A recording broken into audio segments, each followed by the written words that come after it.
Sometimes it's pretty magical how my plan for dyeing a set of mini skeins comes together. Whenever I'm working with dry dye powder and am picking up the dye with my fingertips, you always end up with a little bit of dye left on your gloves.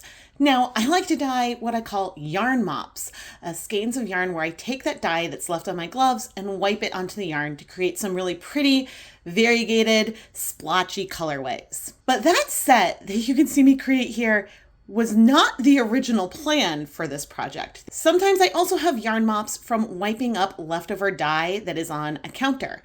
If I'm doing countertop speckles, there's always going to be some dye left on the surface, and so then I can take some yarn and wipe that up. Well, I wanted to do that on purpose, and so I planned out a vision for a set of 5 mini skeins, blending different colors together to create a rainbow set. And then I realized that while creating that dry rub technique, I was going to have dye on my fingertips, and I could create another rainbow set with that first yarn mop technique that I mentioned.